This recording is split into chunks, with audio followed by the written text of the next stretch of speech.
بسم الله الرحمن الرحيم. Hello everyone. Assalamu alaikum wa rahmatullah. Peace be upon you, peace be with you all. And welcome to Al-Mahdi Institute and to today's graduation and 30-year Jubilee celebrations.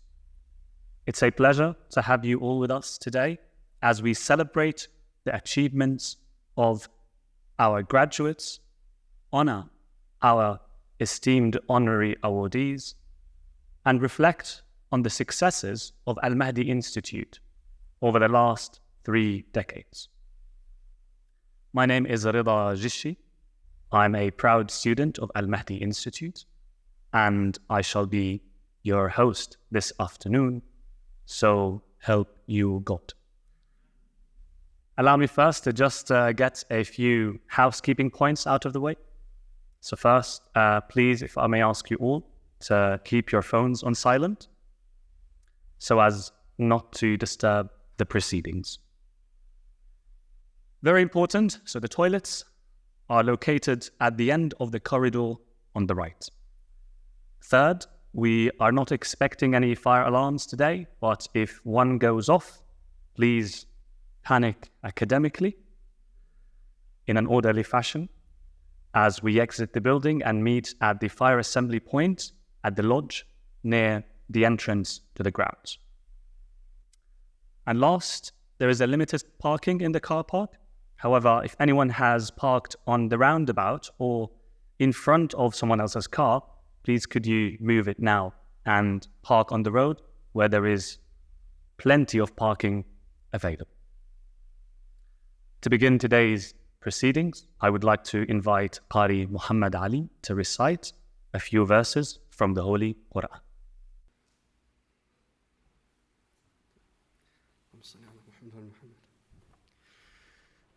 أعوذ بالله من الشيطان الرجيم.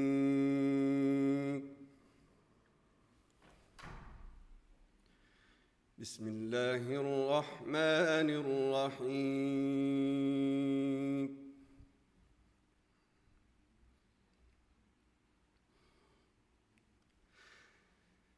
يا أيها الذين آمنوا لا تكونوا كالذين كفروا وقالوا لإخوانهم إذا ضربوا في الأرض أو كانوا غزا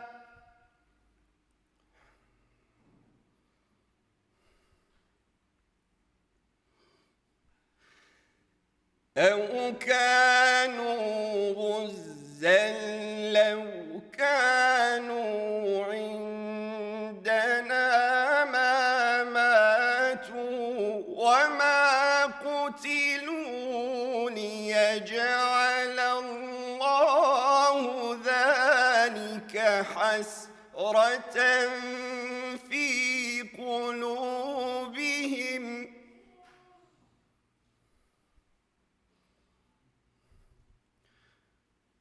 والله يحيي ويميت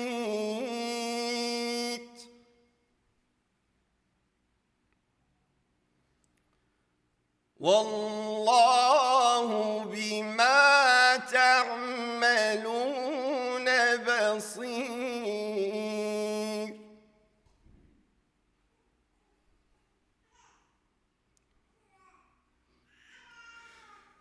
ولئن قتلتم في سبيل الله أو متم لمغفرة من الله ورحمة خير مما يجمعون.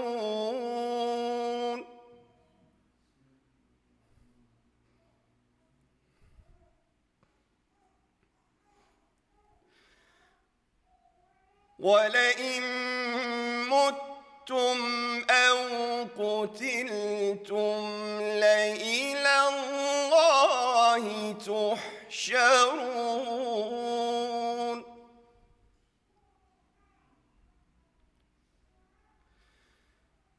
فبما رحمة من الله لنت لهم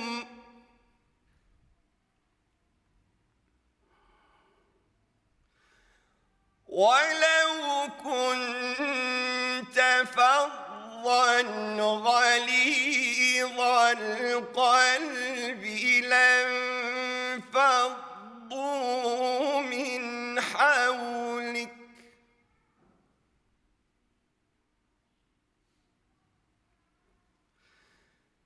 فاعف عنهم واستغفر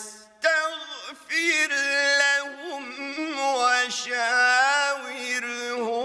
في الأمر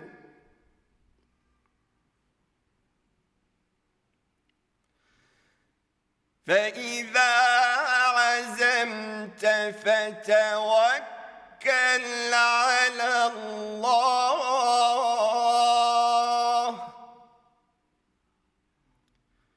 إن الله يحب المتوكلين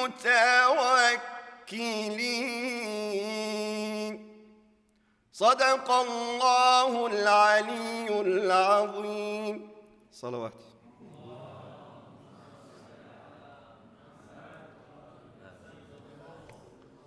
MashaAllah. Thank you very much, Qari Muhammad, for such a beautiful and moving recitation. Next, I would like to invite Shaykh Arif Abdul Hussain, the founder and director of Al-Mahdi Institute, to deliver a few words. Please join me in welcoming Shaykh Arif Abdul Hussain.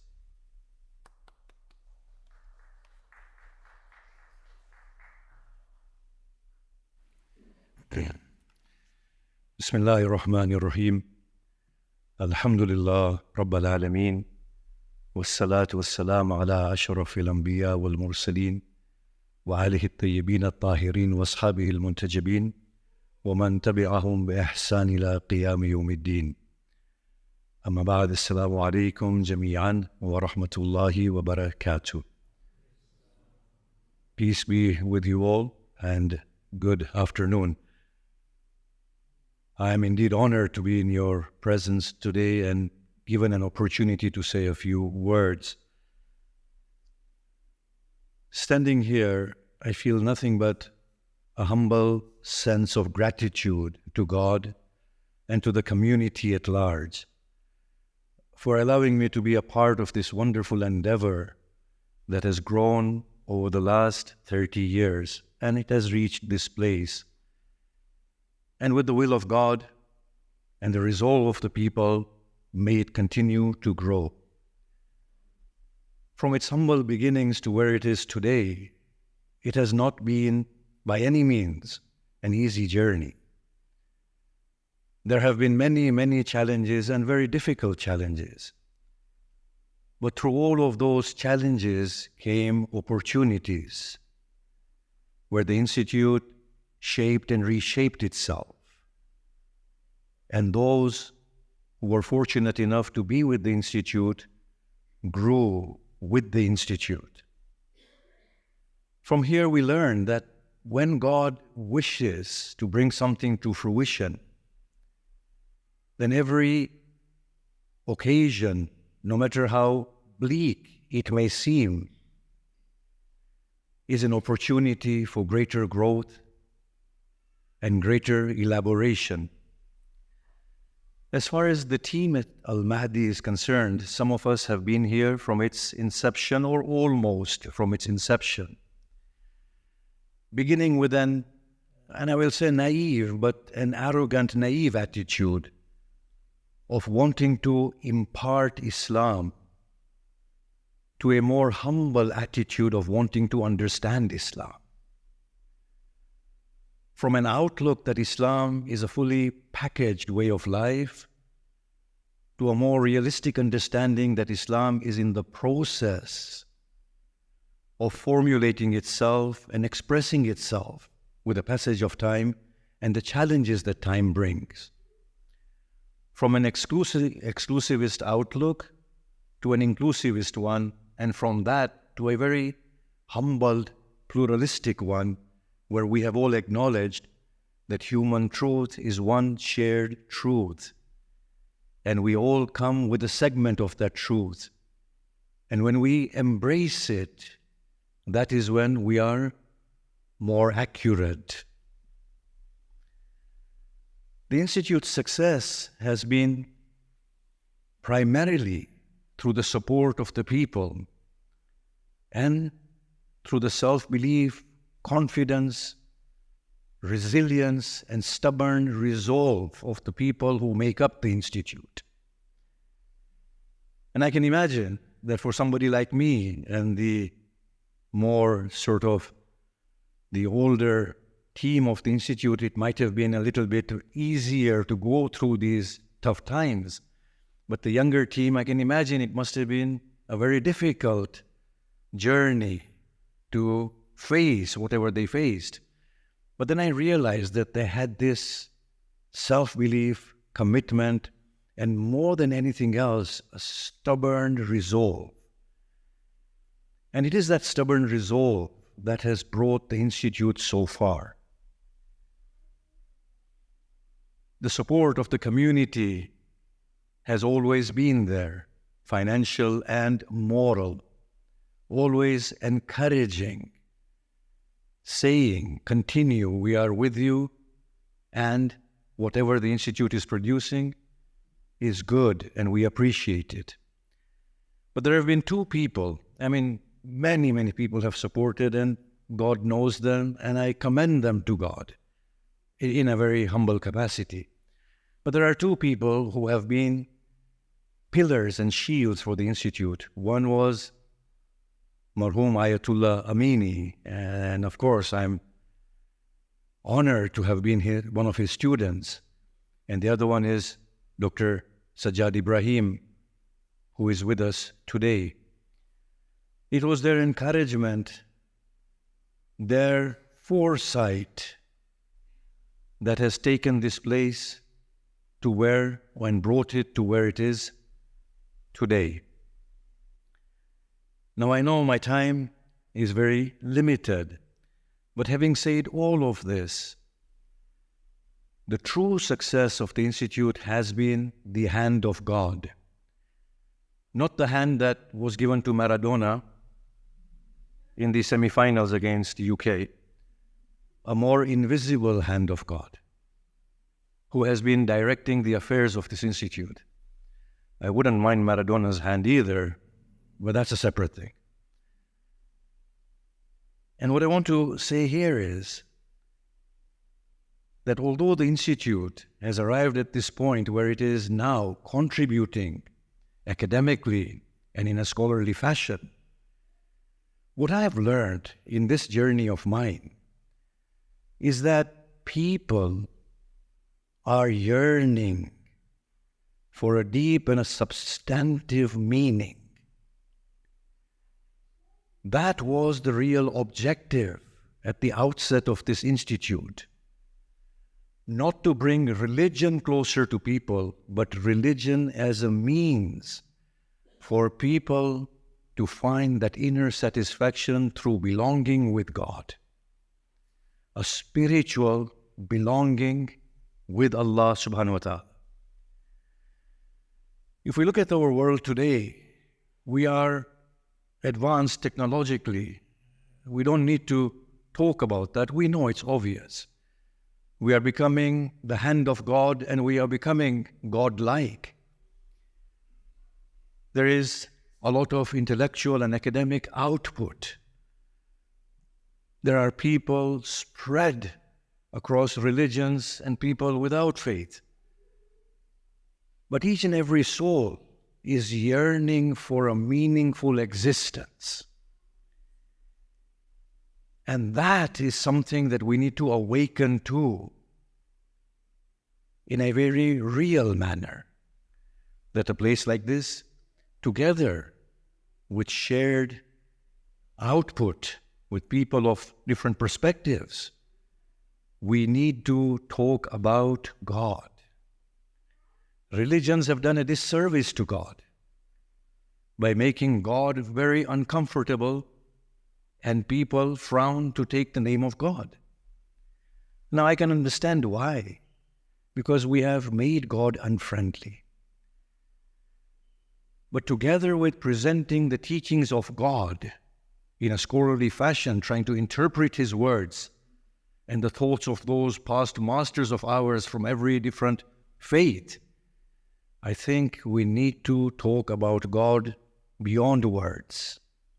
There has to be some way in which we can bring the hearts of people to reconnect and realign with their untarnished beauty deep within. Now, I've stayed here for 30 years, and I have full intention of being here for the next 30. That's the worst thing anybody could have heard from me, especially people on the watching the stream. No, I'm not intending to be here for the next 30 years, thank God. But if there's something I want to leave behind and share with everybody, is that the focal point is beyond academia and scholarship. It is at the very heart of humanity. And God needs to be introduced in a way that people feel they are leading a substantive life. People learn to revere God, where there is no longer a need to tell them be righteous. They themselves honor their own nobility and lead a life through a lot of dignity. The greatest thing an establishment like this can contribute is to bring God, the real God, the one beyond the name of God, closer to the hearts of the creatures of God. I congratulate the students who will be graduating today. We are extremely proud of you.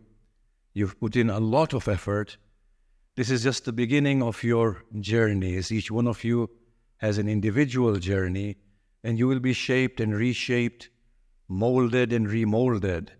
The important thing is you need to understand, as we learned, that there is no truth that is unchallengeable.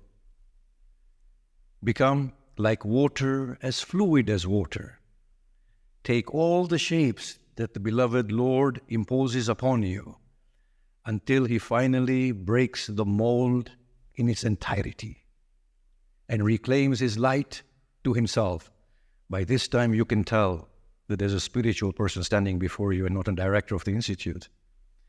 And if you don't get my light-hearted comments, then I think it's about time I stopped.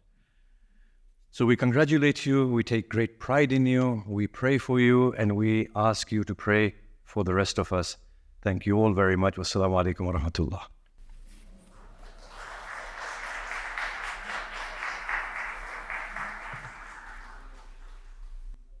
MashaAllah. Thank you very much, Shaykh Arif, for these inspiring words. I pray to Allah subhanahu wa ta'ala, of course. I pray to God that He may preserve these efforts, preserve the fruits of these efforts, and maybe increase the stubbornness of that resolve that you have spoken about. I would like now to call upon Dr. Sajjad Ebrahim, a patron of the Al-Mahdi Institute, to say a few words about why he supports the Institute and the work that they are doing. Please join me in welcoming Dr. Sajjad Ebrahim.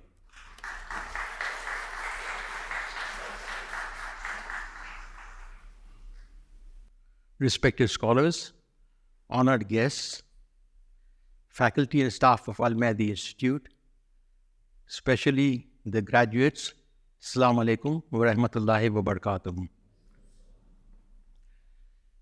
I would like to share a few words about my journey with Al-Mahdi Institute.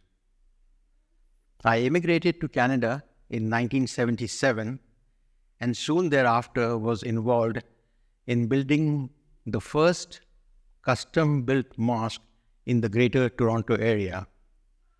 Got involved with the madrasa And then a thought came that what we really need in the West is an institute of Islamic learning and research, because the Qom and Najaf were not able to fulfill our needs and the questions that we had.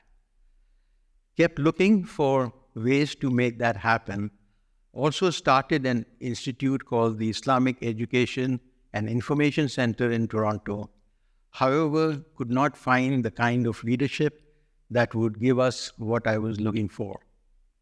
Fast forward 2005, Sheikh Arif comes to Toronto for reciting Majlis at the Masoomin Islamic Center, a suburb of Brampton. And that is the first time that I found that my children wanted to go and listen to a preacher reciting Majlis, which was quite a revelation. Other than that, they would have to be forced to go to the mosque to listen to Majlises, but they really were looking forward to it. So we had a couple of private meetings with Sheikh Arif while he was in Brampton, and tried to convince him to move to Canada and open this institute. His reply was a flat no. He said his extended family is in Birmingham. He's already got an institute, and he invited us to join that institute. And so our journey began. We came and visited Birmingham a number of times, found that the institute was exactly what we were looking for. However, the place wasn't exactly very conducive to the growth of an institute of that caliber. We looked around, looked at a number of places, and made bids on a couple of places to buy. One of them was actually a castle, but fortunately those things did not happen. And when this building came up for sale, we grabbed it because this was exactly what we were looking for. And that was about, I think, 11 or 12 years ago. We bought the building, renovated it, and Al-Mahdi Institute moved into this lovely space. One of the things that really attracted me and the people around me to Sheikh Arif was this concept of form and essence. His view is that Quran is eternal in its essence, but not in its form. That the Sharia of Hazrat Nuh, Ebrahim, Musa, Isa, and Prophet Muhammad kept on going forward, but was not the same all along. And that a lot of issues could be resolved if one was to take the essence of what is there in the Quran and then do that and change the form to what suits you on this particular time and space. I'd actually had a conversation at another conference with a British religious scholar, and I explained to him what Al-Mahdi was thinking about, and he said, the Jews and the Christians have done that long time ago. I'm glad to see that the Muslims are going down that path now. The form and essence solves a lot of problems in terms of, like if you take bulugh, in 7th century Arabia, girls would be marriageable at the age of 9. But there is no way in today's time that they are mature enough to marry. But the Qom and Najaf insists that 9 years is the age of bulugh for girls. We've had discussions with a number of people, and they still insist that that is what is there, because they have not taken the essence, they've just taken the form and said that is what is valid. And bulugh again is not just physical maturity, it's also emotional maturity, it's also financial maturity. I think I'm quoting Sheikh Arif without him realizing that. And again, things like fasting. When Najaf was referred to the fact that the fasts are very long in the summers which are very difficult to keep. They said that basically move to countries where the fasts are of normal times. That's not really the answer.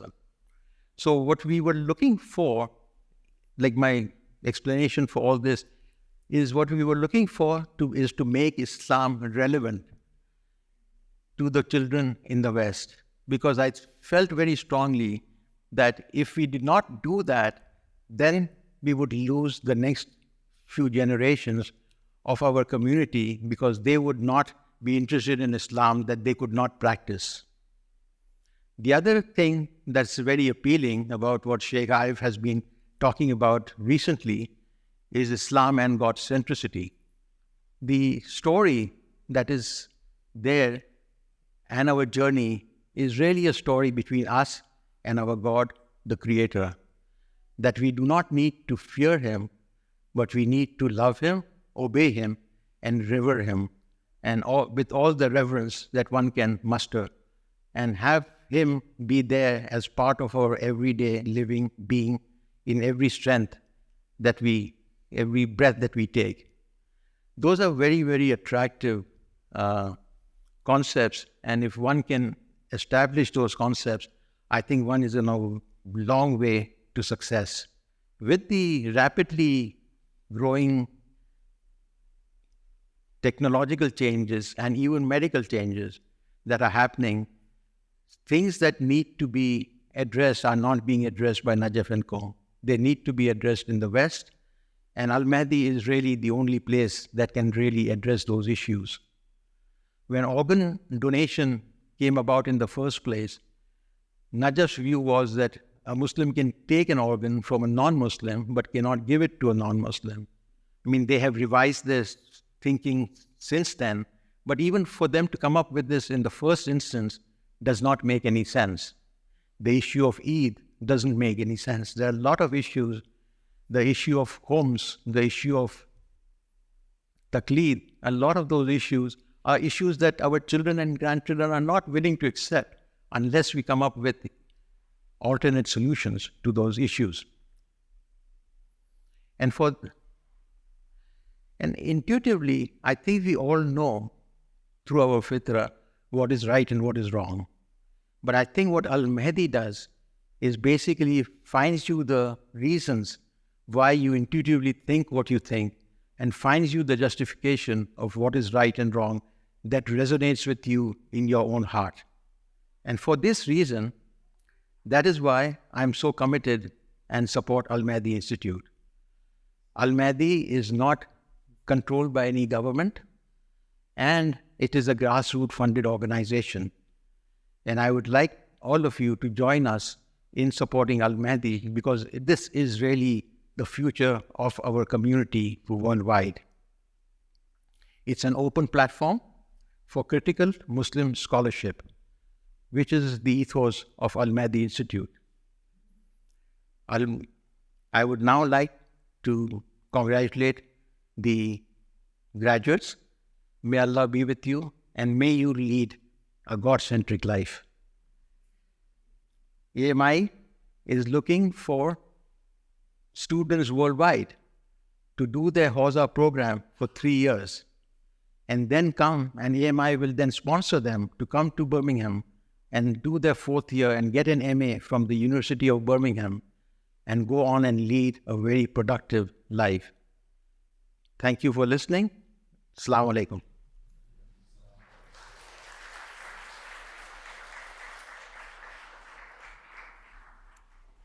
Thank you, Dr. Ebrahim, for these heartfelt words. It is indeed inspiring to see a shift in Muslim scholarship to tackle the problems that you have mentioned. And now, as this year marks 30 years since Al-Mahdi Institute was founded, we wanted to use this opportunity to look back at where all this started. So we brought together just some of the many individuals who had a part to play in getting us to where we are today. And this is what happened. First time the idea of establishing something in Birmingham occurred to me in 1985. So we sat in my sitting room and we said, well, what should we name it? And at the same time, all three of us, we said Al-Mahdi Institute. So immediately we went and got the desks, the chairs, the furnitures, the whiteboards, and we kitted up the flat. Overnight, we had 25 students. Majority of them were reverts. And that was the birth of the Al-Mahdi Institute. And truly, Al-Mahdi Institute actually took off from this place. On the one side, there's a barber shop. On the other side, there's a grocery shop. And you would never imagine what was between the two. But as people walked up the stairs and they saw the institute, they would be filled with wonder as to the beauty and the serenity of the place. The whole of life was centered in that family. And it really was a family, because we did get a free meal every day. As the Hausa began to grow and formulate its own identity and its own path, so there were immense challenges in many different ways. There was simply no money. We lived by the day. I remember at Moseley Road, I had to let my staff go because there was nothing to pay them.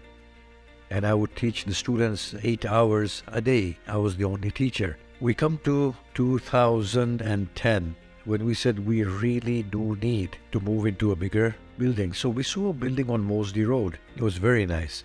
Then Shazim saw this building, the current location of Al-Mahdi Institute. And he said, Arif, I'll show you a building.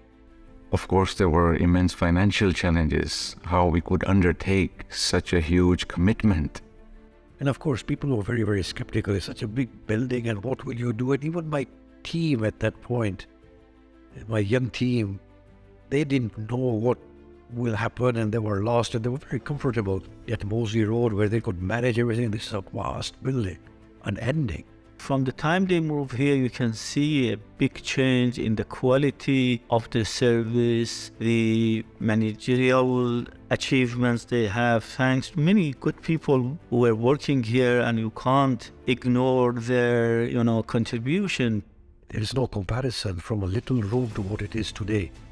The caliber of the work that it is producing, the confidence that it has, the way it's leading the Shia world into a new phase. If Allah wills, the next 5 years will be the most progressive phase of the Al-Mahdi Institute. And I would like to think that in the same way that I ended up in the institute, every student, or for that matter, every staff, have a unique story behind them. And undoubtedly, that the hand of God is behind each and every person who begins or decides to tread this path. The future of the Al-Mahdi Institute is in the hands of Allah subhanahu wa ta'ala, where it always was, and where inshallah it always will be.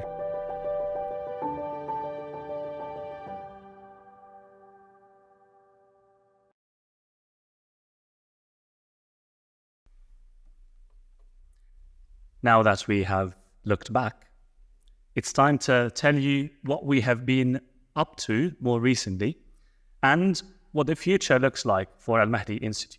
I would now like to invite Dr. Munzela Raza to tell us a bit about what the next 30 years look like for Al-Mahdi Institute. Assalamu alaikum. I'm so short. Okay, you warned me I should have a step. Okay, in the name of God, the Beneficent, the Merciful, we've just had a wonderful snapshot of AMI's journey over the last 3 decades. Now, it is my honor and pleasure to share with you the developments that have occurred in recent times and what the future looks like for Al-Mahdi going forward. To begin with then, let's take a look at AMI's activities with regards to its educational program. The central focus of AMI throughout its existence has been its education, and that is still very much at the core of what we do. But we have made some changes. Last year, we led a massive restructuring of our Hausa program.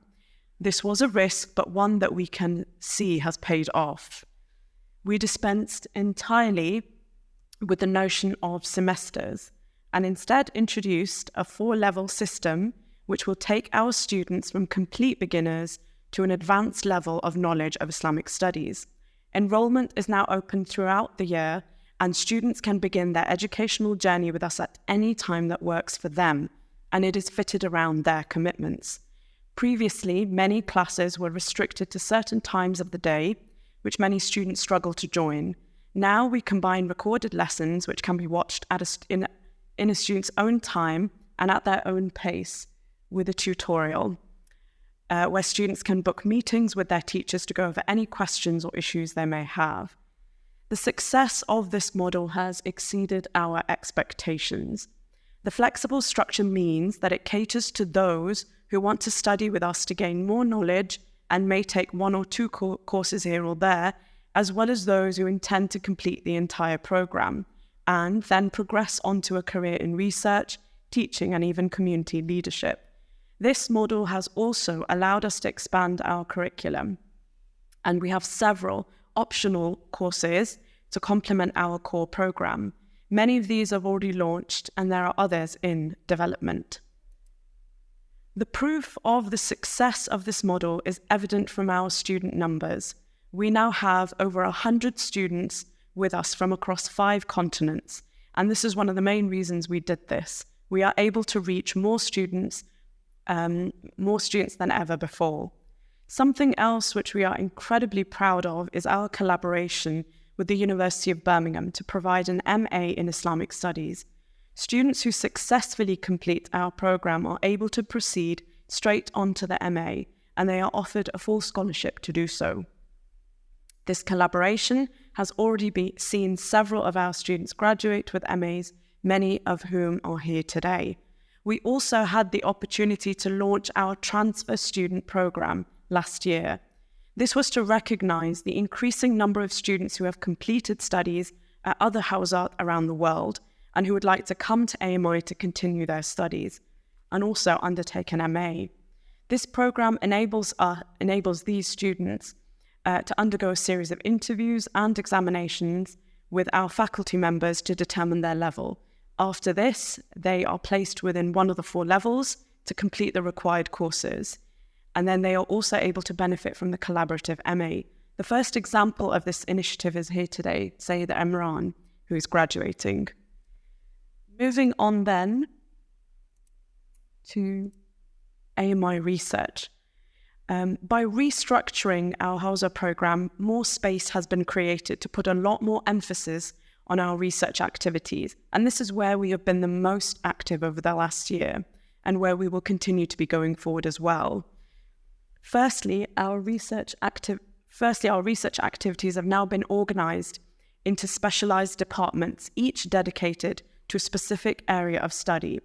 These include the Department of Islamic Legal Studies under Dr. Hashim Bata, the Department of Islamic Philosophy and Theology under Dr. Wahid Amin, the Department of Studies in Comparative Religions, which encompasses the CIMS, Center for Intra-Muslim Studies, and also the Interreligious Symposia IRS under Sheikh Muhammad Tajri, and the Department of Quranic Studies under Professor Dr. Sayyid Fatemah.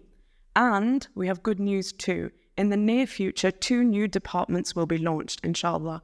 The Department of Hadith and History and the Department of Mysticism and Spirituality. Each department will be asked to host a workshop or conference every 2 years, which brings together leading experts from around the world who work in their relevant areas of focus. And these workshops have already begun. So far this year, the Department of Islamic Philosophy and Theology held a conference on the notion of Tawheed. The Department of Studies in Comparative Religion held 2 conferences, one for each of its 2 research centers that are included within it. SIMS held a conference on issues regarding Muslims and education from a sociological perspective, and IRS held a conference on the nature of the soul across the 3 Abrahamic religions. The Department of Quranic Studies held a conference on the regulative verses in the Quran, and just yesterday, the Department of Islamic Legal Studies held its annual Contemporary Fiqh Issues workshop on jurisprudential, theological, and social implications on Islamic perspectives on the beginning of human life. An extremely exciting aspect to these workshops, actually, is that the result of these workshops are not lost in the ether. Rather, all the papers are presented and published in edited volumes with AMI Press under Dr. Wahid Amin, ensuring that scholars, researchers, and students are able to benefit from the groundbreaking research which AMI is leading. Now, this is in addition to the other independent research which is being undertaken by our faculty members, and the translation projects which each department commissions on highly important classical Arabic text. Now, in addition to this, each department also organizes research seminars with experts in the field and also invites visiting fellows to spend a period of time at AMI to benefit from its wealth of resources, including its, well, what is our crowning jewel really, our world-class library, as well as to promote the flow of ideas by being in such a scholarly and collegial environment.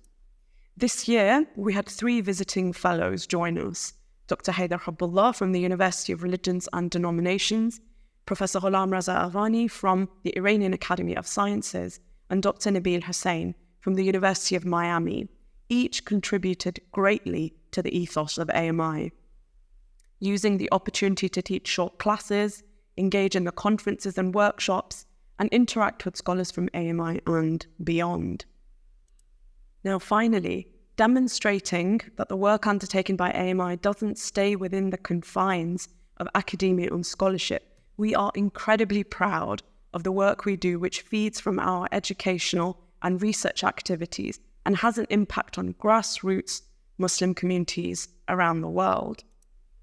The International Centre for Collective Ijtihad has continued to promote a dynamic vision of ijtihad to address the challenging and contemporary issues by bringing together religious scholars with decades of experience in Islamic law and experts from a range of different fields, including medicine, finance, and the social sciences.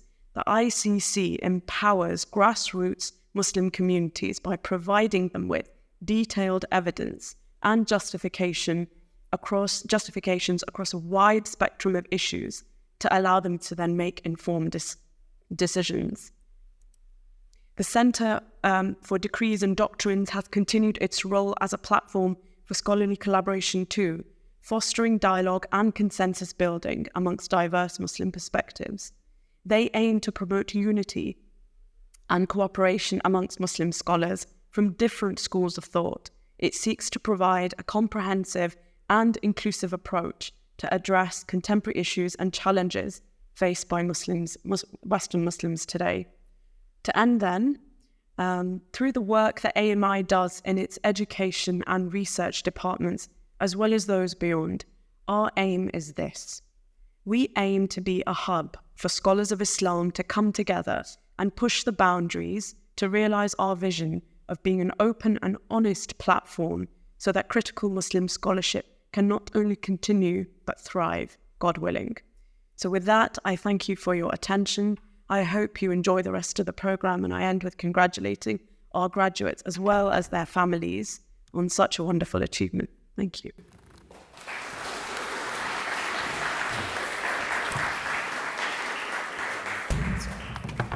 Thank you very much, Dr. Raza. One of the points that Dr. Raza mentioned was the MA in Islamic Studies, which Al-Mahdi Institute runs in collaboration with the University of Birmingham. As this year also marks 5 years since the start of this collaboration, I would now like to invite Dr. Katherine Brown of the University of Birmingham to say a few words about the significance of this collaboration. Please join me in welcoming Dr. Katherine Brown.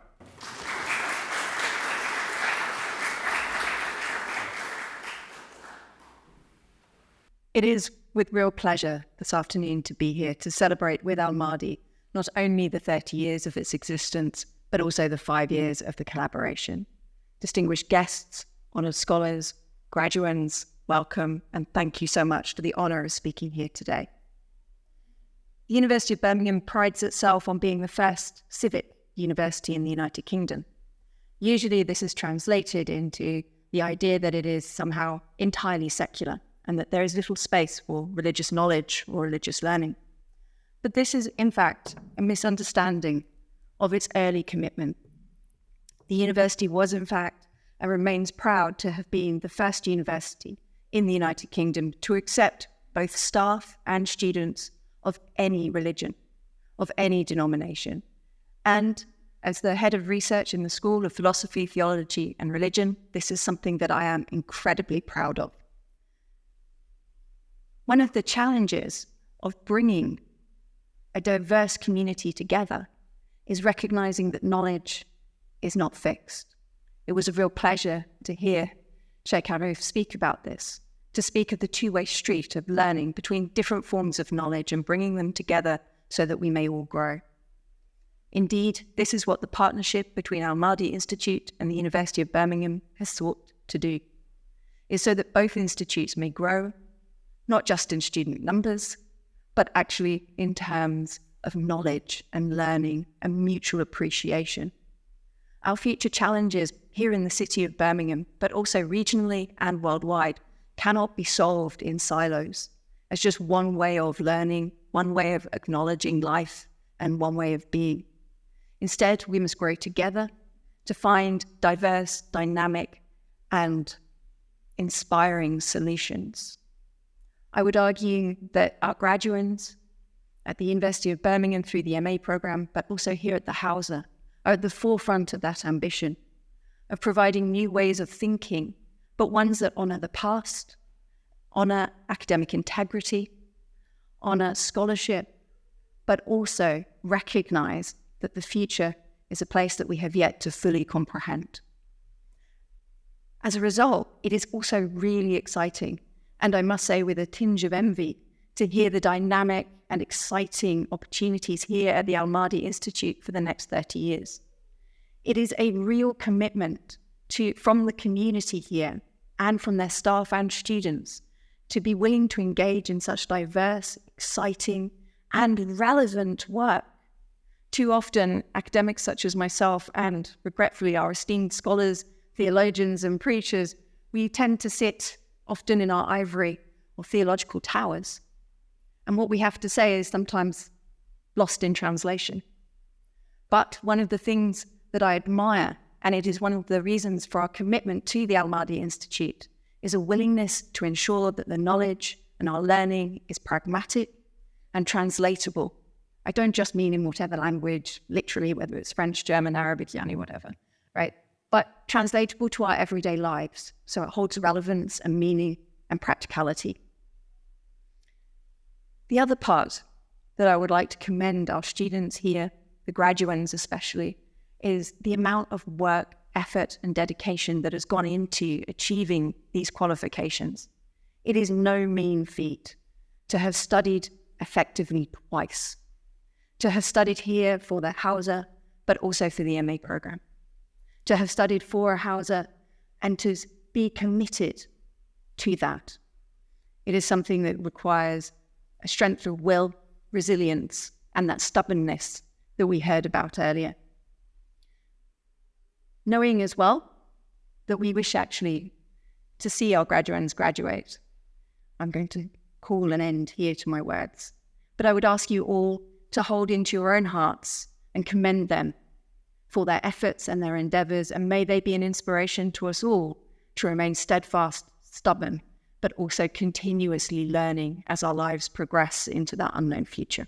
Thank you.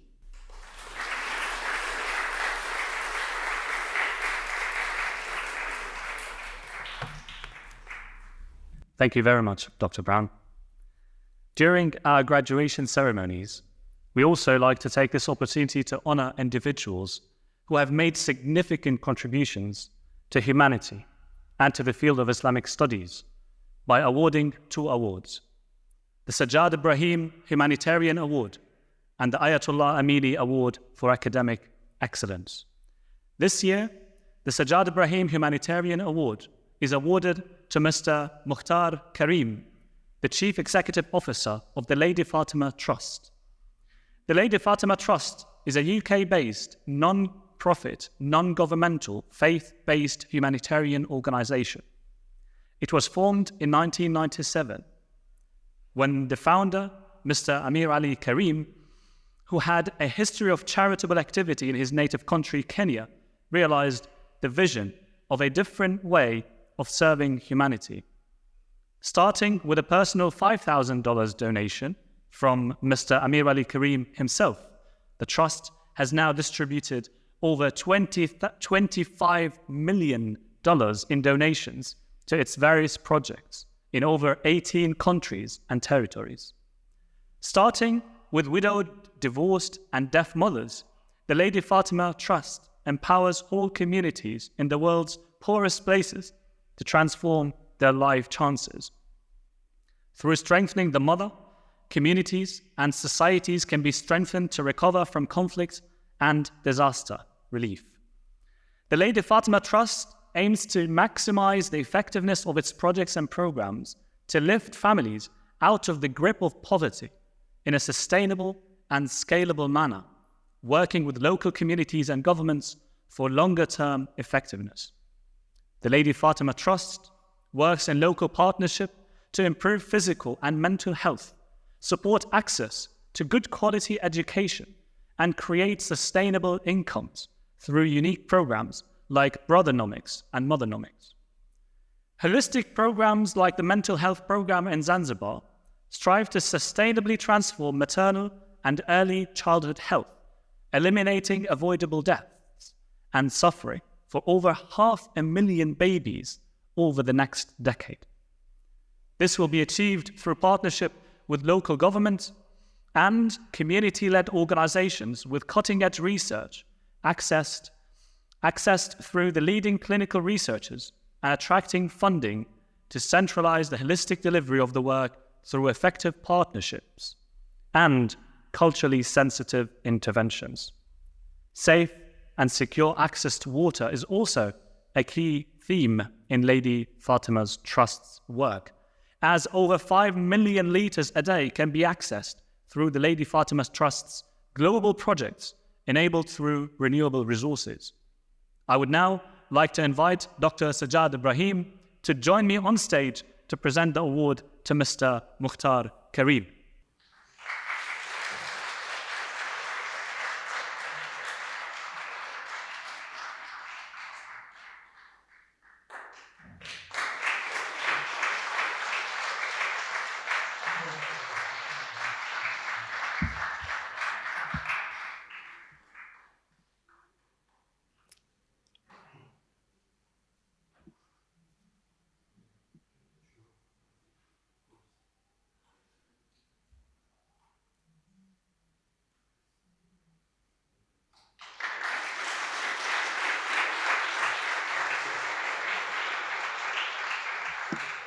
Please.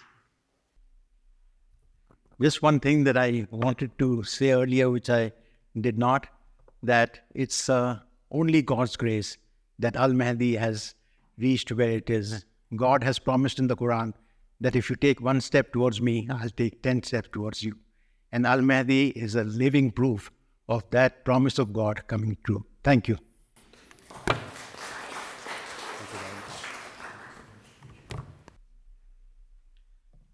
I just thought it'd be fitting for me to share a few thoughts in this. You'd be relieved to know there's no prepared notes. The warning sign that my wife always takes is when I put my glasses on. It's all artificially generated ChatGPT because I need glasses to read the screen, but there's none of that here today. But I thought it would be remiss of me to accept this very lofty recognition without sharing and attributing it to those who truly deserve it. Three things. I'm a man of simple thoughts and words. Words of more than one syllabus confuse me. So I normally ask myself, so what? Now what?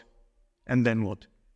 The so what element of this journey, like with a lot of things at Al-Mahdi, starts with a conversation that I had in Marrakesh in 2008 with none other than Shaykh Arif. Shaykh Arif looked at me and, believe it or not, said to me, "Young man, you're not fulfilling your potential." And I had a bit of a stern stare back at him saying, "I'm quite happy as a lawyer. I've got 2 children. My wife called me last night and said our 8-year-old thought that he could put his full weight on our greenhouse while collecting a tennis ball that it hit on an outbuilding. And you're telling me I'm not fulfilling my potential by sparing a week here to listen to you talk about what I should be doing?" Fast forward a few more years, and my father, who founded the Lady Fatemah Trust, passes away. Professor Iqbal Asaria, who has adopted a very different lockdown this afternoon and cannot be with us, but a man who's very dear to the institution, says to me and puts his hand on my shoulder and says, "Mukhi," a name he endearingly calls me, "it's not going to work." I'm saying to him, the Lady Fatemah Trust something that you feel has been established and has some work to do, will not work, how on earth are we going to move this forward? We reel forward a few more years, and the lead for the World Health Organization and a number of other institutions in Afghanistan says to me, Mukhtar, Mothernomics, how on earth did you think of this and put it into practice? Because no other world-leading organization I've worked with has ever taken such a holistic approach to the lives of mothers as you are entrusting us in Kabul, Afghanistan, in Dasht-e-Barchi to undertake. So now what? We've got to care about this, we've got to do something. But before I go there, a couple of lines of couplets devoted to none other than Shaykh Arif and his work from Majrooh Sultanpuri. मैं अकेला ही चला था जानिब मंजर मगर मैं अकेला ही चला था जानिब मंजिल मगर लोग आते गए कारवां बनते रहा. So with those congratulatory words, the Lady Fatemah Trust's work carries on. And apologies to all the male members of the congregation today, we focused on our mothers. Because even we were born to mothers, weren't we? Right? Looking at the lives of our mothers and the empowerment, not that we needed to give them, but the disempowerment we had to take away. Because I stopped quite early in my life talking about what God thought I should be doing and thought I should not be doing, but tried to act in a way that God had guided us to do, and now, more often than not, tried to stay silent and just listen, because He is doing the talking instead of my needing to do so.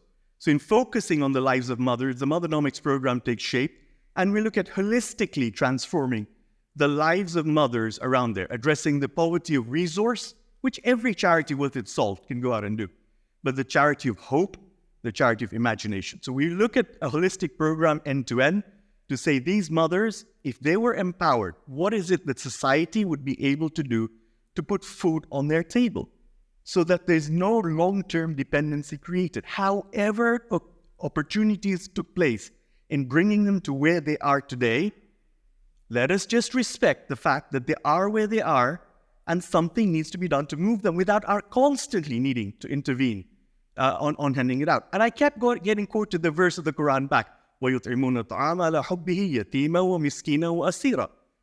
Well, the Ahlul Bayt handed out their dinner to the poor, the orphan child, and the Asir. So why is the foundation named after Lady Fatemah seeking to do anything more than hand out food? I said, hang on a minute. I'm a humble lawyer.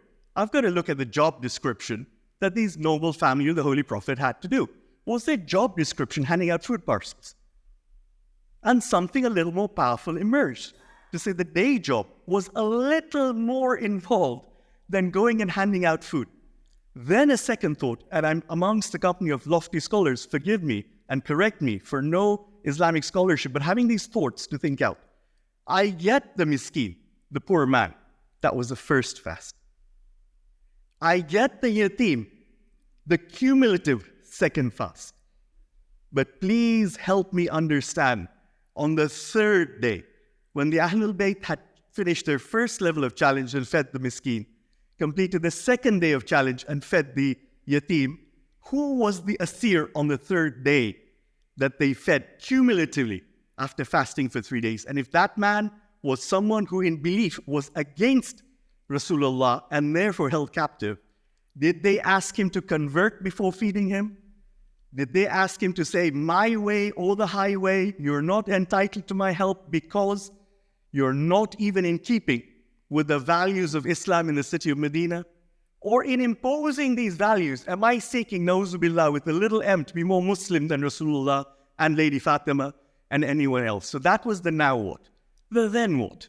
With all the world's resources available to us, charitable foundations, government funding, research, like all good things emanating from Birmingham, the University of Birmingham's emotive program led by Professor Ari Kumarasamy, a very dear friend of mine, says, Mukhtar, one mother is dying every day in childbirth in Zanzibar. Now, we could either build orphanages to house their children, we could supply some powdered milk to feed those children that have died, or just give the mother the dignity of life and say, let alone living and not dying, have a comfortable pregnancy. Bring the child into this world in a manner that is befitting any of us to come into this world. For the love of my own mother, we have, inshallah, embarked on this program and will be signing an MOU with the Health Ministry, extrapolating the 2 hospitals and 14 clinics to 144 facilities on the islands of Zanzibar, where every mother giving birth over the next decade will be given the facilities, the practical knowledge and skills from the gynecologists to the surgeons to the doctors to the community health workers to the maternal nurses who deal with them. And these lives, the only thing they remember about them is not Mukhtar, Karim, is not any other name who goes out there who are mere actors and players who happen to be in the right place at the right time, but they say, this is from Lady Fatemah. And that resonant words of how such activities can take place and continue to take place. I remain a humble student. There are people far more worthy of their knowledge to share here and have done so through their ripe activities to enable us to do so. Forgive me, as a lawyer, I get paid by the word and the hour, and so I may have procrastinated and prolonged this a lot, but for fear of scoring a hand of God goal from Maradona, I hand you back to the chair with the mere words that if I remember not to talk about God as often, but to sometimes be quiet and listen, I shall return to my chair with those words. Thank you.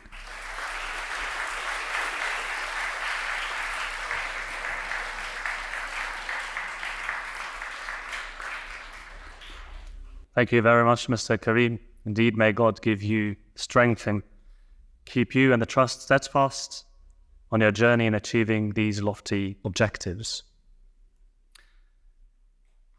The Ayatollah Amini Award for Academic Excellence is awarded to Professor Devin Stewart. Professor Stewart is Professor of Arabic and Islamic Studies at Emory University in Atlanta, Georgia. Professor Stewart graduated magna cum laude in Near Eastern Studies from Princeton University in 1984, completed the Center for Arabic Study Abroad program in Arabic at the American University in Cairo in 1985, and earned a PhD with distinction in Arabic and Islamic Studies from the University of Pennsylvania in 1991. His research has focused on Islamic law and legal education, the text of the Quran, Shiite Islam, Islamic sectarian relations, and Arabic dialectology. His published works include Islamic Legal Orthodoxy, 12 Shiite responses to the Sunni legal system, a translation of Al-Qadi al-Nu'man's Kitabu Ikhtilafi Usul al-Madahib, and numerous articles reflecting his research interests. As someone whose work has been highly influential for the faculty and students at Al-Mahdi Institute, it is a great pleasure to award this year's Ayatollah Amini Award for Academic Excellence to Professor Devin Stewart. I would now like to invite Ayatollah Sayyid Mustafa Muhaqqiq Damad to present the award to Professor Stewart.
Ladies and gentlemen, Professor Stewart.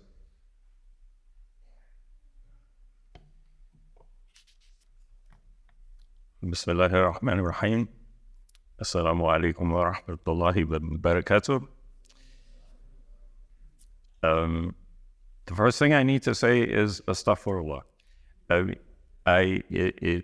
It's a great honor to receive this award. I feel like, especially among the presence of such great scholars here. It's humbling to do this, and I feel like I don't exactly deserve it. I have spent a lot of time studying. I spent many years learning Arabic and studying the Shiite tradition. I aspire to academic excellence, but I don't feel like I've achieved it yet, maybe in the future. But it's a great honor, and I've been the recipient of your hospitality and generosity on a number of occasions here before. I would like to thank everyone, and that's everyone from the people who make the finances possible down to the people who make the food possible, and everyone in between. You have a fantastic institute here. You have great scholars, very open-minded people, very intelligent people who have really put a lot of time into perfecting their trade and to investigating the tradition very carefully and thinking very hard about it.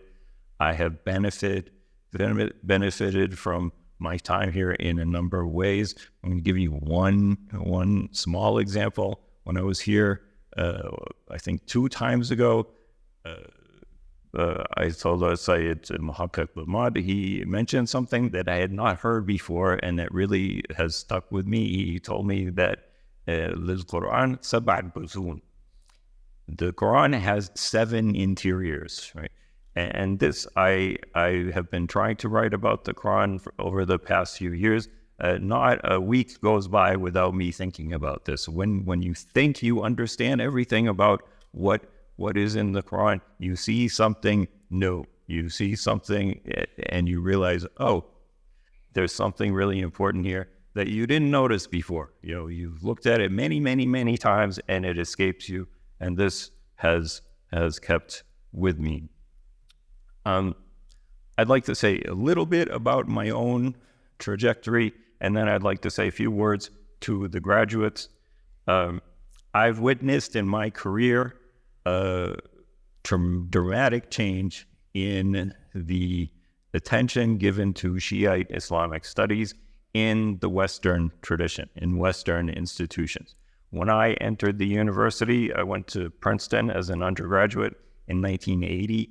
You could count the number of professors who were focusing on Shiite Islam on one hand, in all of the North America and the European countries. Now there are hundreds. And the students here are among these people. They are, even though they're studying at a traditional institution, they're fully sort of integrated and they know what is going on in the Western tradition of study of Shiite Islam. So this has been a huge change, and I'd like to recognize some of my own teachers. The reason that I got interested in Shiite Islam was one person. He was a professor at Princeton University. His name was Martin Dixon, and he is a specialist in the history of Iran. He wrote a book about the history of the wars between Shah Tahmasp of the Safavid dynasty and the Uzbeks. He knew Persian very well. He knew Turkish very well. He knew Arabic. He was a great scholar. He was not what I expect of scholars to be. He was sort of different. I expect scholars to be very strict and exacting. And he was different. You could come to class completely underprepared, and you would come out. He wouldn't scold you and make you feel like you were remiss in your duties. You would come out having learned something new. He just overflowed with information, and he was the kind of person who could change your mind, right? The strict scholars usually don't change your mind. They just make you work harder. He could change your mind. Then I went to study in Cairo. I went to learn Arabic. I was actually disappointed. I wanted to go to Iraq or Lebanon, where there was a big Shiite community. Unfortunately, there were wars in both places at the time, so that was not a possibility. I was very upset that I went to Egypt, but I went to the Dar al-Kitab al-Lubnani. They had a new edition of Muhsin al-Amin's Ayan Shia. This is my prized possession. It's a large biographical dictionary of Shiite scholars, and this was my prized possession and like the highlight of my stay in Cairo that year. I went on to the University of Pennsylvania, and there weren't really people focusing on the Shiite tradition there, but I learned from a number of great professors. With Roger Allen, I studied Arabic literature, and I learned something very important. Don't skip the poetry. This is a tradition in among Orientalist scholars who are writing about history. When they get to the poetry is difficult. They just skip over it, and they think, well, that's just decoration. It's not important. The poetry is important. So this is for the students too. Don't skip the poetry. The other scholar, I had another professor, was Adel Alouche. He is from Tunisia. He's a specialist in history, and he taught me something very important. He said, good scholarship is not just amassing information and telling a story. Good scholarship is solving a problem, right? And this has stuck with me over the years. I see many people out there, they just amass information, or they just tell a nice story, and that's not enough. You need to great things, solve a problem that people have been puzzled by for a while and get beyond an impasse.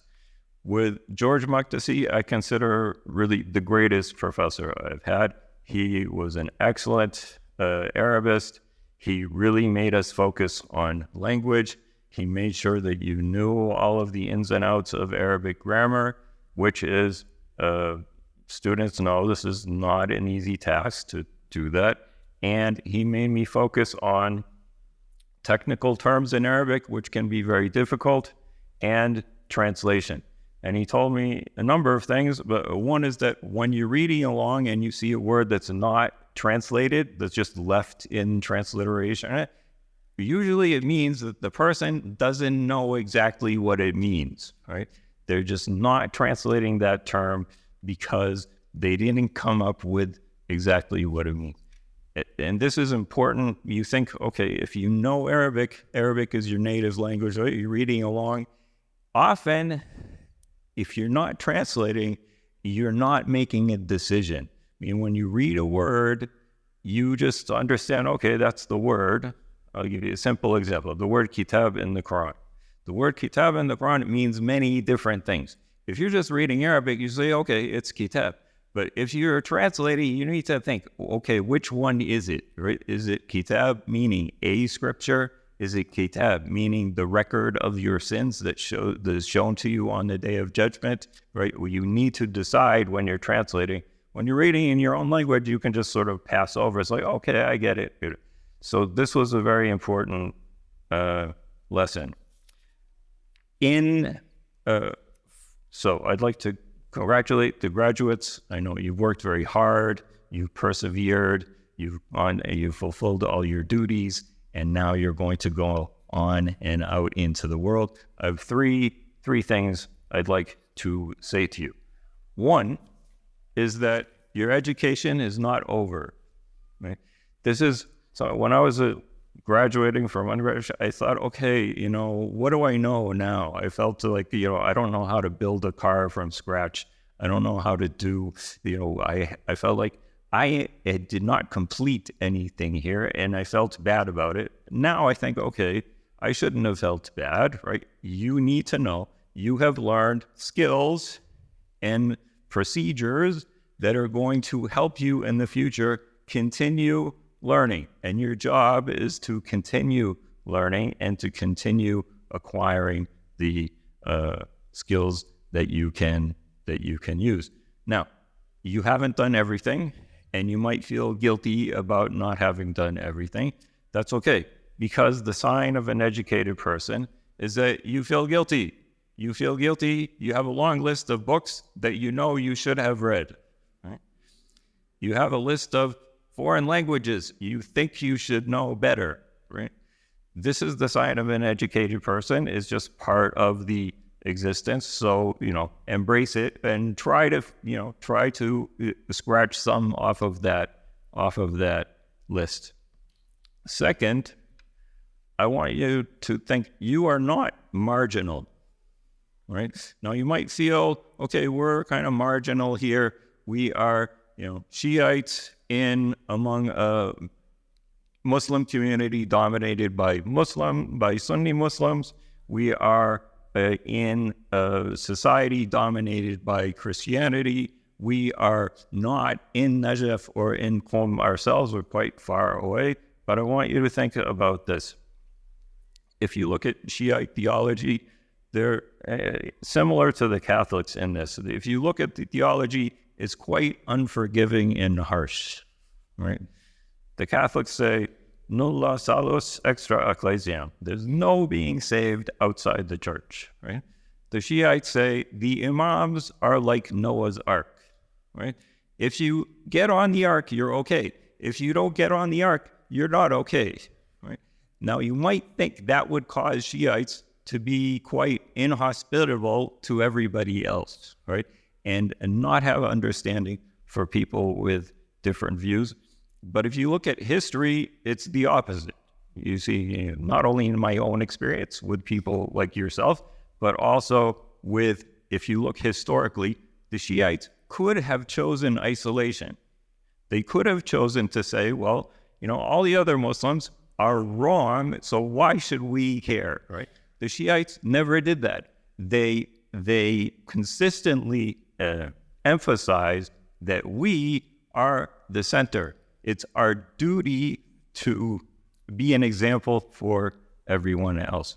So I'll just give you a few examples of Shiite contributions to general Islamic culture that people often do not realize. Al-Mutanabbi is the greatest Arab poet. If you go to any Arab country in school, every kid has to know who Al-Mutanabbi is. Many people don't realize he was a Shiite, right? The historian Al-Mas'udi is very similar. Everybody knows who Al-Mas'udi is in the history. He was also a Shiite. The Fihrist of Ibn Nadim. This is one of my favorite books of all Islamic history. It is a catalog of all books that this man knew who was in Baghdad in the 10th century. It's like having the card catalogs of all of the libraries in Baghdad in one place. He also was a Shiite. Kitab al-Aghani was by the famous book of songs was by a Shiite author, and a book like Nahj al-Balagha, which I'm sure you all know. This is not just a Shiite book.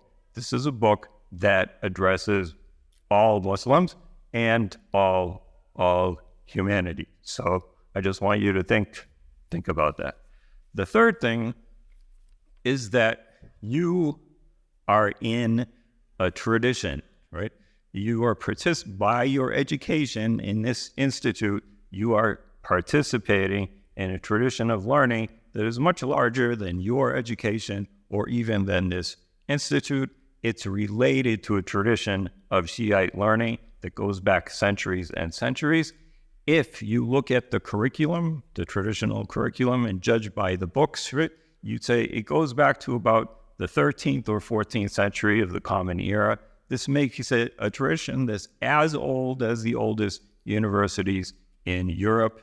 Now, the universities of Bologna, Paris, Oxford, Cambridge, etc.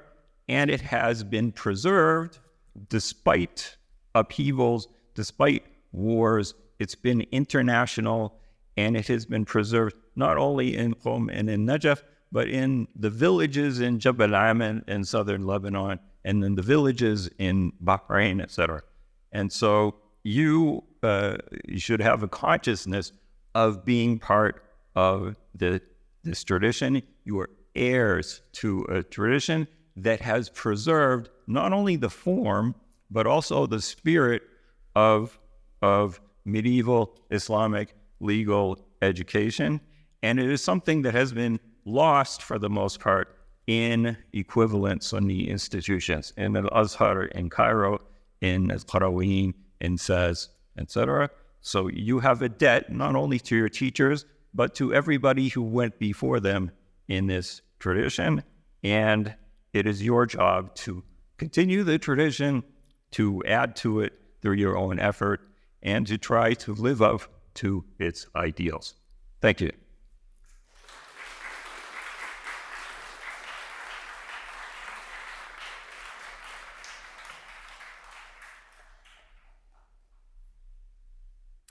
Thank you very much, Professor Stewart. And thank you for the very valuable pieces of advice. I'll try to not skip poetry. I might read some tonight, actually. So. It is now time to celebrate the achievements of our dear graduates. Each of them has worked incredibly hard to get where they are today. And I'm sure I speak for the entire institute when I say that I'm very proud of them. We are very proud of you. To present the awards, please could I invite Ayatollah Sayyid Mustafa Muhaqqaq Damad and Shaykh Arif Abdul Hussain to join me on the stage.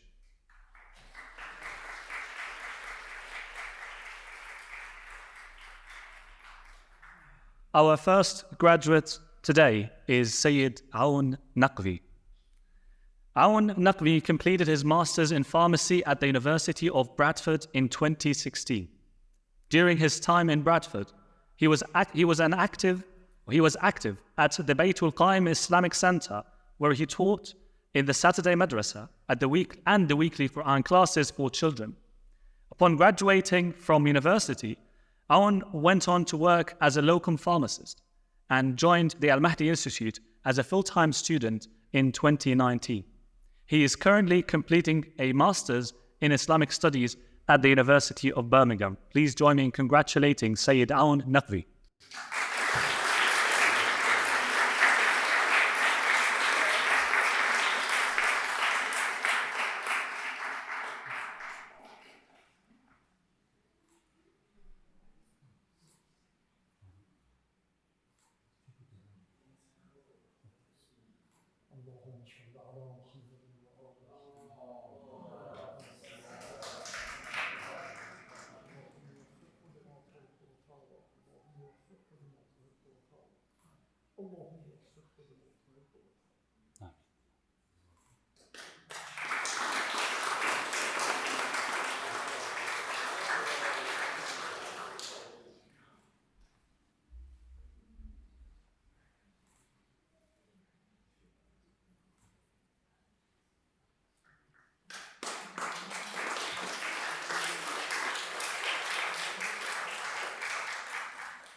Congratulations, Sayyid Aoun.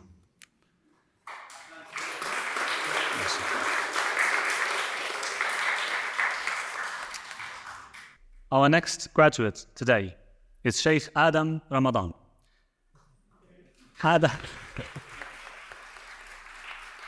Adam Ramadhan first studied for a BA in Arabic and Islamic Studies at the University of Leeds, during which he also spent a year studying in Morocco. After graduating from Leeds, he began his studies at Al-Mahdi Institute and subsequently went on to complete an MSc in Islamic Studies and History at the University of Oxford. Since 2020, Adam has also been the head librarian at Al-Mahdi Institute, and in 2022, he took over responsibility for the management of Al-Mahdi Institute's Hausa program, playing a major part in the restructure of the curriculum to make it more accessible to students around the world. Please join me congratulating Sheikh Adam Ramadhan.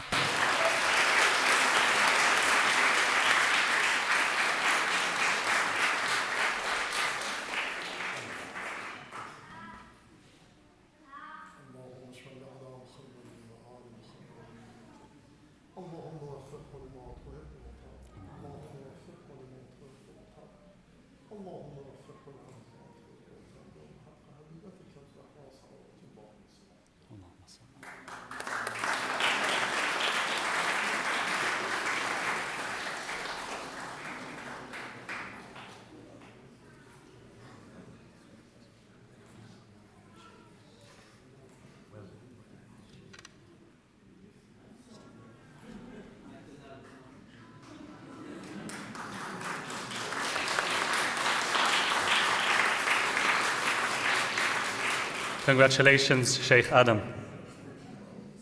Our last graduate for today is Syed Imran Taqvi.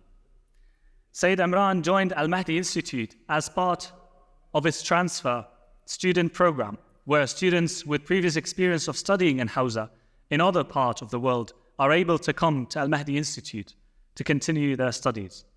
Syed Imran was raised in the UAE, where he completed his secondary education before moving to Qum to study at the Hawza in 2003 at the age of 18. After studying Persian and Arabic for 2 years, he began his formal Hawza studies in theology and jurisprudence. He then relocated to study Arabic, Hadith, and jurisprudence in Damascus before returning to Qum to pursue a degree in philosophy and mysticism, while also attending advanced lessons in jurisprudence and legal theory of prominent mujtahids. He is currently undertaking his MA in Islamic Studies at the University of Birmingham. Please join me in congratulating Sayyid Imran Taqvi.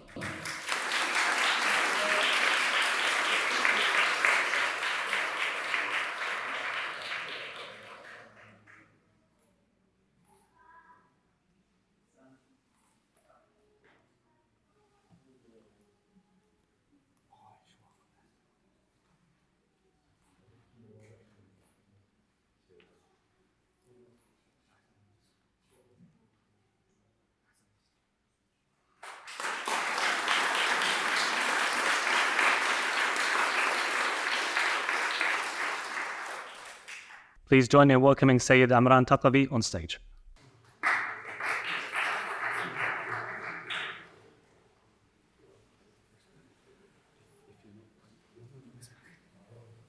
أعوذ بالله السميع العليم من الشيطان اللعين الرجيم بسم الله الرحمن الرحيم الحمد لأهله والصلوات على أهلها. All praises to Allah subhanahu wa ta'ala and salawat on the Prophet and his family. Allahumma salli ala Muhammadin. Esteemed guests and honored teachers, Assalamu alaikum wa rahmatullahi wa barakatuh.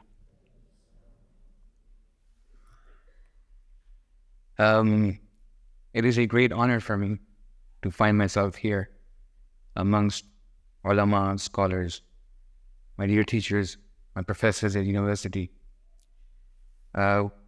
As was mentioned by the brother earlier, when I left home at the age of 18 and I went to Qum. Qum was a very traditional setting of Hawza, a very traditional place of learning. And much was learned, and I learned a great deal from my teachers. What I would like to share here with my fellow graduates and all those people who are aspiring to come to Hawza or learn the ilm al-Deen is one trait that I've noticed in people who are successful in religion, learning it, imparting its knowledge, acquiring it, is the trait that was mentioned in the ayah recited by the Qari today, where he says, لَوْ كُنْتَ فَضًّا غَلِيظَ الْقَلْبِ. If you were someone of bad or evil manners or bad manners or bad character, O Prophet, people would run away from you. What causes a student to gravitate towards his teacher initially and opens his heart towards his teacher is the character and the akhlaq and the ethics of that particular teacher. Allah subhanahu wa ta'ala in this hadith Qudsi, which I will reference because my supervisor is sitting here and I fail to reference things sometimes, Dr. Raza, this is in Mukhtar Karaki's book, Risala, and also in Bihar al-Majlisi. So that's the reference out there, where he says, sorry? Oh, page numbers. It says, Kuntu kanzan makhfiyan. Allah subhanahu wa ta'ala says, I was a hidden treasure. فَأَحْبَبْتُ أَنْ أُعْرَفَ. And I love to be known. فَخَلَقْتُ الْخَلْقَ لِكَيْ يُعْرَفَ. And I created creation so that they may know me. There is some key words in this hadith. One is hub, one is irfan. And both have a very close and intimate relation with each other. If I do not respect someone, I will refuse to learn from him. If I do not love someone, I will refuse to take him as a role model. Allah uses these two key things in this hadith, and also you find this in the character of the Prophet sallallahu alaihi wasallam. And this beautiful trait, as I found in some select teachers I've had over the years, my last 18 years of my Hawza career, I found here in my professors and my teachers here, this trait of teaching passionately, teaching with love, teaching with care, where a teacher would inspire you to learn, to know, to understand, and to grow. This trait is not only helping me in picking my books, reading my assignments, finishing my assignments, because it's not for the sake of the assignments then. It is beyond the assignments, it is beyond the classroom, it is beyond the academia. It is with you and your interaction with everyday people and everyone you meet. Because like the professor said, theoretical knowledge is only knowledge, it is just information that you gather. But what you put into practice is the love at first your teacher instills in your heart, and then you move with that love. Before I finish here, it was very interesting how my decision to come to Hausa is because I met Dr. Ali Raza in Karachi last year because of a friend, and he introduced me to the program at the AMI. He told me about the UOB scholarship program. And then I made mashwara and shura and sought advice from my brother and my friend Shaykh Yasin, my mentor. And alhamdulillah, it was a very good decision that I made. And I'm very happy with the decision I made, is because growing up in the UAE, growing up in a society where there's many people of many faiths, I realized that one color, only black and white, is never going to be the solution where people can understand and learn. I understand that understanding also, like digestion, is a process. When you eat, when you put a morsel in your mouth, it doesn't just enter your bloodline, it is a process. Some people find the luqma in their mouth, some people find it in their throat, and some people other places. This is how understanding happens. People with their different levels and people in different maqamat. So alhamdulillah Rabbil Alameen, what I had envisioned Al-Mahdi to be, as was discussed earlier with the Shaykh, that there was many restrictions in the Hawzat once upon a time. There was many restrictions of the types of buhuth or discussions you could have. Philosophy once upon a time was haram in Hawza, but now certain places prior were being Darul Hikmah, Darul Falsafa. They took their time, but alhamdulillah, they're getting there, and more places will get to more places in time. So I would like to finish this off first and foremost by thanking Allah subhanahu wa ta'ala for this opportunity, then my elders for their du'as, then my teachers for their patience, firstly, and then the education in the academic part, but more so the patience. And alhamdulillah Rabbil Alameen, what I saw was humble beginnings with the AMI Institute.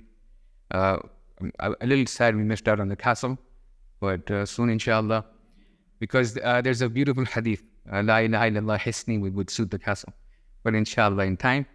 And may Allah subhanahu wa ta'ala give us the tawfiq to learn and grow with ikhlas, asking Allah subhanahu wa ta'ala for ma'rifah, for myself, for all those present here, for all those to come, and my brothers who are graduating with me. Alhamdulillahi Rabbil Alam. Say, I thank you very much. Congratulations with blessing, Syed. Syed Aoun Naqvi.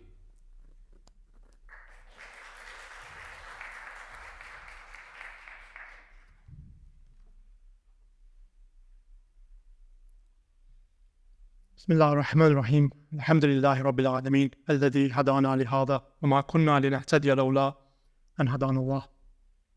I want to begin first of all by thanking God for giving me the opportunity to study at such a wonderful institute. When I started back in 2019, I was going in with a little bit of hesitation, a little bit of doubt. On the one hand, AMI doesn't have the best of reputations in the public sphere. There's no need to mention any names as to why that is. And then secondly, people were saying to me, for example, that studying in a Western institution like AMI or London, for example, for 4 or 5 years is equivalent to studying in Qom for 1 year. So I had a little bit of hesitation, but thanks to a lot of persuasion from a good friend Waji, I ended up making that step than coming to AMI, and I have absolutely no regrets whatsoever. And it's for a number of reasons, really. But first of all, the caliber of the teachers that we've had.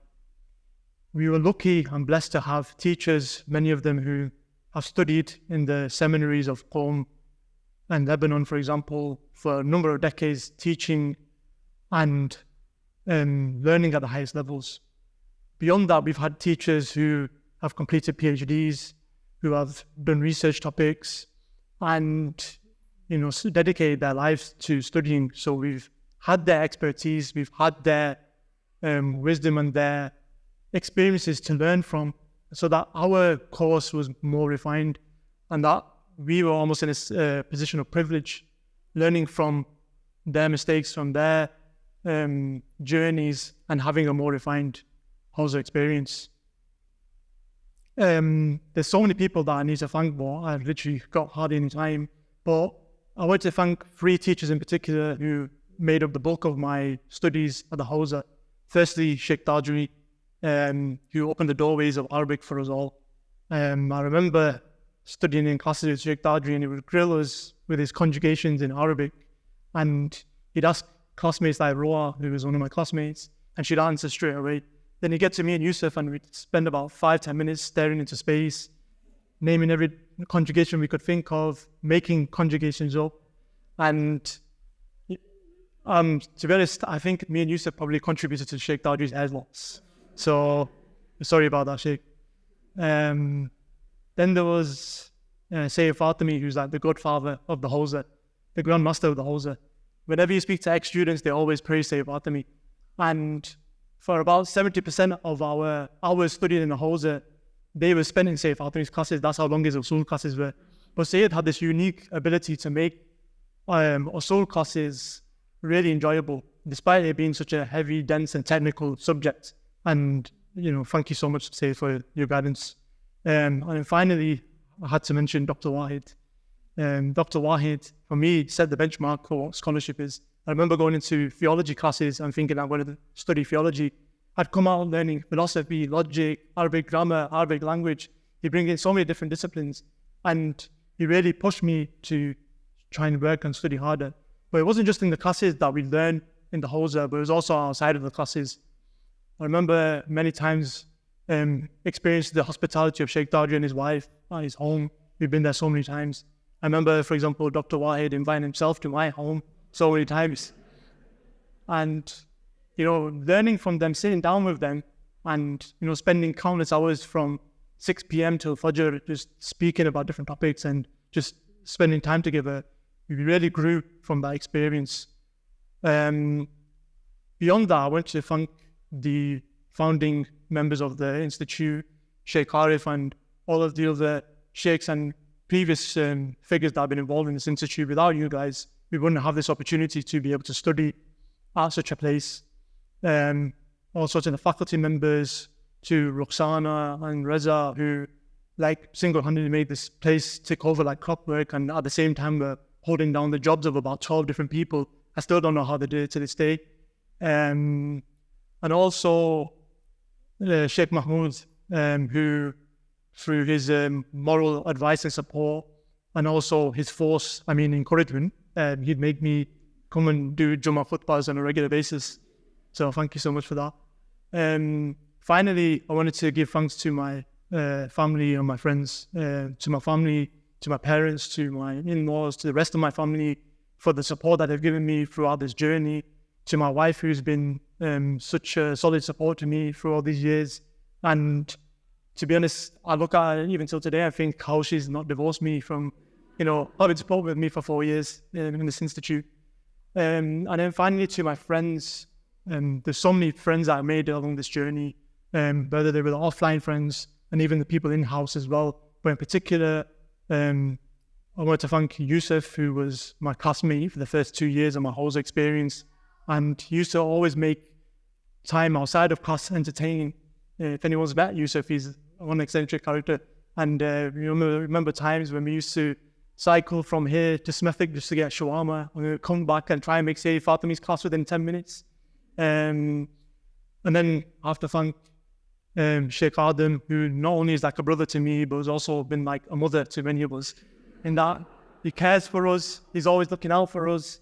And, you know, several times Adam would prepare food on the Tuesdays, and we all knew not to miss Adam's food because his cooking is amazing. So just to reflect on that, by the way, Adam's a great cook. He's caring, he's kind, and he's also very much single. So if anyone's interested, please get in touch. Friends, I wanted to thank my good friend Waji, who convinced me to come to this place and condemned me to hell probably. But Waji, I knew him from before the Hausa, and the change in his character is like transformative. I used to get so inspired by him, and he used to come out with gems of wisdom all the time. And, you know, I used to think, wow, mashallah, Waji is really like inspirational. But then I realized just recently that he's just been plagiarizing lines from Nusrat Fateh Ali Khan's Fawaris. So yeah, thanks for that, Waji. And then finally, I have to thank in particular Sheikh Mateen. Sheikh Mateen, he's been there since the beginning. And he's like a shadow that never leaves your side. I think he's been in the institute for about 10 years and he's never left. But if you ask any student, we've all gone through Mateen for his advice, his help, and he's been there to console me as I've been depressed in the library about the masters this year. So yeah, thank you for that. But yeah, finally, I just want to end basically. I just wanted to give thanks really. I've got no really real spiritual advice, but I just wanted to give thanks to all the people that made this experience for me. And ultimately, like, there are a hadith and sayings that say that the believers are like mirrors of one another, and ultimately this experience, whether it was the teachers, the students, the faculty, they all inspired me to become and try and become a better person, a better version of myself. And if there's any deficiencies within me in these last 4 years, I apologize for that. It's from my own self. And if there's any good things from me, it's from these beautiful souls that I've had the experience and the joy of sharing with my time with in the last 4 years. Thank you.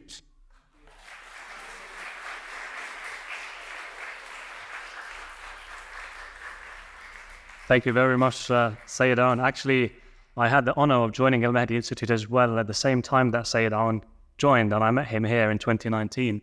And mashallah, he went double my speed and he finished now, and I'm still halfway, which means that the lessons I'm learning now are recordings that Aoun is involved in. And I hear Sayyid Fatemah all the time calling him a very interesting name. What was the name that you picked for him, Sayyid Fatemah?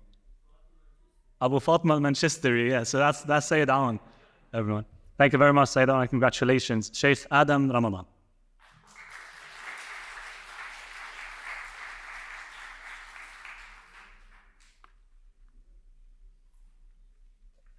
أعوذ بالله من الشيطان الرجيم بسم الله الرحمن الرحيم الحمد لله الذي هدانا لهذا وما كنا لنهتدي لولا أن هدانا الله وصلى الله على سيدنا محمد وعلى آله الطيبين الطاهرين. Yeah, I can't really beat that. So, when I joined AMI as a very naive student 5 years ago, I never would have imagined how much this place would affect me. 5 years on, I've learned more than I ever thought I would, and I've realized that I still know nothing. Contrary to how many in our communities view the Hausa, this is a really hard thing to do. This place has challenged me to my limits. I almost quit after my first year. I almost quit after my second year. Somehow I'm still here. It's hands down the most difficult thing I've ever had to do. Proof of just how intense this has been is you can see, well, how much hair I have now compared to how much I had when I started. But even though it has been one of the hardest things I've ever had to do, it's been the best thing I've ever had to do. We've been blessed to go through this program under the guidance of the teachers sat in front of you. The passion which our teachers displayed in their classes was so infectious that it made us want to be better students. They pushed us to be the best that we possibly could be. However, the expectations were sometimes a little tough to live up to. And a memory which best illustrates this is from a class in Usul al-Fiqh with Dr. Bajani. We were studying a concept once, I can't remember what it was, and he asked me to summarize it. I provided what I thought was quite a good explanation, but he quickly told me that it wasn't. And he told me that to go away, revise it, and come back next week ready to try again. So I went away, did a bit of revision, came back, and once again, he told me, nope, that's not accurate enough. And then he proceeded to explain it to me, how he thought it should be understood. This time I was clever. I wrote down word for word exactly what he had said, and turned up at class the next week ready to impress him. And as I repeated what he had told me, he looked at me with a look of disdain and said, nope, not good enough. So, he doesn't know this, I don't think. But so thank you, Dr. Bajani, for holding me to higher expectations than you do yourself, and for always pushing me to be a better student. But as Syed Owen said, the teaching doesn't really stop when you leave the classroom. As students, we often joked that we learn more in the corridors than we do in the classrooms. And this isn't to take away from the quality of the lessons, but rather speaks to just how much time our teachers gave us outside of class. They have been selfless beyond belief in terms of their time and their knowledge with us. The teachers sat in front of you are some of the leading scholars of our time. But any time I had a stupid question or wanted help understanding a certain passage from a text, they would drop everything and give me their undivided attention. Even when our teachers were suffering through extreme personal and health hardships, unbeknownst to us at the time, they remained committed to us. Now, there aren't many places that you find people of this generosity. Someone who deserves a special thank you for the amount of time that he's given us as students is Dr. Wahid Amin. Outside of the numerous classes which he already taught us, he also organized Quran memorization classes, extra classes on any text that we were interested in, and would spend long hours with us into the evening speaking about anything from fiqh to football. Thank you also, Dr. Wahid, for telling me in no uncertain terms which jokes I shouldn't have said today. Since I've begun working at AMI, I've probably spent the most amount of time with Dr. Hashim Bata. To him, I offer my thanks for always forcing me to see the bigger picture, and my apologies for my now characteristic pessimism and stubbornness, even though I maintain I'm still always right. We were always encouraged by our teachers to take risks and to dream big. When I wanted to go to Oxford for my master's, Shaykh Arif was my biggest supporter, and I think it's fair to say that we're all here today because of him. So thank you, Shaykh, for everything. When I say that our teachers encourage us to take risks, they didn't always pay off. Sheikh Tadri, AMI's very own Bradley Wiggins, has been trying to pass on his enthusiasm for cycling to us for quite some time. And eventually I gave in. I decided to have a go on his bike. You may have noticed that there's an Adam-shaped hole in one of the bushes at the front. So even though our teachers always encourage us to be independent learners, Sheikh, I wish you had told me how to use the brakes first. But thank you, Shaykh, for doing what many teachers before you have failed to do and teach me Arabic. Being around our teachers didn't just contribute to our intellectual development. I am a better person because of them. Professor Fatemi, Professor Fanai, and Professor Nobaha, Dr. Hubala, who's not here today, in addition to the many, many things that they have taught us in class, have been models in how I try to carry myself as a person. They and all my teachers are prime examples of not just leaving what we learn in the classroom, but actually applying it in our lives. I wish I had the time to speak about each and every one of my teachers, what they've done for me over the last few years, but suffice to say that I'm indebted to all of them. My fellow students and friends deserve credit for being the greatest bunch of friends I could have ever asked for. They've supported me in more ways than they know, and I couldn't really say that now without crying, so I won't say it. Even though this building and all the resources in it are very impressive, it's not AMI. AMI is its people. The teachers who I've already said a lot about and could say much more. The funders and supporters who enable all the important work that AMI does, and the support staff behind the scenes who make sure that everything runs smoothly, like Syed Raza Musafi, who works many more hours than he's supposed to make sure that this building is in tip-top condition. Sheikh Mahmoud Ala, who exhibits a level of care and compassion for others that I've never seen in anyone before, and is always willing to offer some advice when needed. And Roxana Banji, who we call Tullab, the mother of the students, because of how much she's done for us over the time that we've been studying here. And as she is now about to become mother herself, and is going on maternity leave, you really are going to miss her. And having taken on just one of the roles that she's done since I began working at AMI, I now realize just how much work she actually does. And I would like to take this opportunity to formally request that I take some maternity leave as well. I haven't got a child, I just need a holiday. And finally, I thank my family. You've got to be a bit mad to come to the Hawza. And I think I've convinced them more than once that I am. When I explained to my mum that I was going to join a seminary, she thought I was going to become a monk. And based on the look, and as owners kindly pointed out, I'm still single. She probably still thinks I am. But thank you to both my parents for bearing with me and for supporting me during my time here. My dad couldn't be here today, but I know that he's watching online. And I'm thankful to him for always reminding me of why I'm doing this. So now that I've managed to get through that without crying, I'll take your leave. Thank you.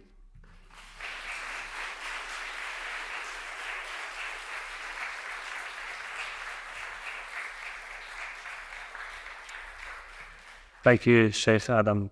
It was a touching speech. Congratulations to our graduates. May Allah subhanahu wa ta'ala inshallah support you on your next responsibilities with your services. And with that, our ceremony comes to an end. I would like to thank you all for attending and joining us in our celebrations. Some of you have come from very far places. Thank you very, very much for joining us.